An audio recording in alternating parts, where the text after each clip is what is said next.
ادائے فاطمہ زہرا لہج سے آتی ہے، چلو حسین تمہیں کربلا بلاتی ہے۔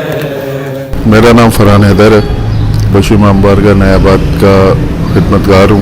یہ امام بارگاہ 1835 میں قائم ہوا، جس میں ہمارے بزرگ بشو صاحب نے اس کی بنیاد ڈالی۔ اس کے بعد ان کی اولاد نے کنٹینیو کیا یہ امام بارگاہ سنبھالنا چلانا۔ 1963 میں میرے والد صاحب کو یہ امام بارگاہ وراثتی طور پہ خدمت یاری کے لیے ملا۔ میرے والد صاحب کے ساتھ میرے تایا، میرے بڑے بھائی جو یہاں پہ شہید ہوئے اسی امام بارگاہ کے باہر سن 2012 میں، اور تقریباً سن 2012 سے ہی کنٹینیو میں اس امام بارگاہ میں میرے ساتھ اسد بھائی اور شاہ صاحب اور یہ اہل محلہ تقریباً سب کا ہی تعاون رہا ہے۔ علامہ رشید ترابی صاحب، علامہ عقیل ترابی صاحب، علامہ طالب جوہری صاحب، علامہ عرفان حیدر عابدی صاحب، علامہ رضا روحانی صاحب، ان سب نے مجالس، محرم کی مجالس، عشرے اور مختلف مجالس یہاں پہ پڑھی ہیں۔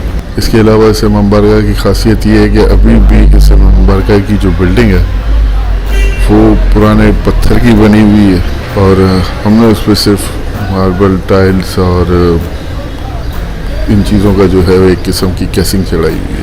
اس امام بارگاہ کی خاص بات، سب سے خاص بات یہ ہے جو عام لوگوں کو اتنا نہیں پتا، جو اتنا یعنی کہ لوگوں میں انفارمیشن نہیں ہے، وہ کراچی کا یہ دوسرا سب سے پرانا امام بارگاہ ہے۔ سب سے پہلے 12 امام، دوسرے نمبر پہ بشو امام بارگاہ جو 1835 میں قائم ہوا۔ یہ اس زمانے کا قائم ہوا ہوا ہے جس زمانے میں یہاں پہ صرف اور صرف جنگلات تھے اور 2-4 گھر مقیم تھے۔ ہمارے یہاں اہل محلہ میں جتنی بھی میت وغیرہ جو بھی یعنی کہ اس طرح کی ضرورت پڑتی ہے تو اس ٹائم پہ ہم لوگ امام بارگاہ بغیر کسی یعنی کہ اجرت کے کھول کے دے دیتے ہیں۔ سیکنڈلی یہ ہے کہ روز شب عاشور اس امام بارگاہ میں ہر مسلک کا بندہ آتا ہے، اپنی دعائیں منتیں لے کے، اپنی خواہشات لے کے اس امام بارگاہ کی اندر آگے منتیں کرتے ہیں، منتیں چڑھاتے ہیں، اور صرف مسلک نہیں، ہر مذہب کا بندہ آتا ہے۔ اس میں ہندو بھی ہے، کرسچن بھی ہے، اس میں مسلمان بھی ہے، سکھ بھی ہے۔ 1960 کی دہائی تک مرکزی جلوس کا جو اپنا اختتام ہوتا تھا وہ اس امام بارگاہ میں ہوتا تھا۔ جو جلوس یہاں کے 1863 سے جو جلوس چلتے ہوئے آ رہے ہیں، جو جس میں 9 محرم کی شب کا جلوس ہے وہ ایز اٹ از برآمد ہوتا ہے۔ 7 ربیع الاول کی شب میں بھی جلوس یہاں سے برآمد ہوتا ہے، جو کہ سراجہ امام بارگاہ پہ اختتام ہوتا ہے۔ پہلے یہ حسینیہ ایرانیہ پہ اختتام ہوا کرتا تھا۔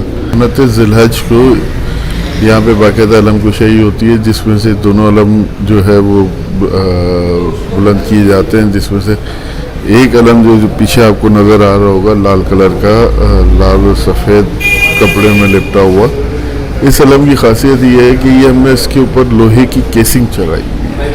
ایکچوئل اس علم کے اندر جو یہ علم لکڑی کا ہے، جو کہ تقریباً 100 سال سے زیادہ پرانا ہے، لیکن لکڑی کی حالت اب یعنی کہ تھوڑی سی خستہ تھی، تو اس وجہ سے ہم نے لوہے کی کیسنگ چڑھا دی ہے تاکہ اس کی اصلی چیز جو ہے، شکل جو ہے وہ برقرار رہے۔ زیارتوں کے حوالے سے یہ تعزیہ اصل میں آپ دیکھ رہے ہیں، لیکن اس تعزیہ میں بھی ایک چیز انکمپلیٹ ہے۔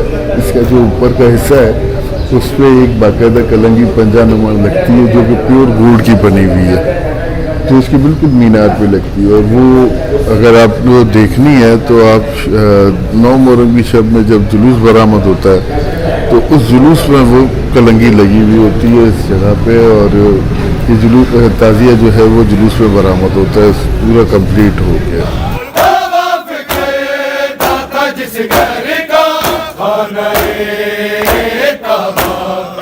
حاجیوں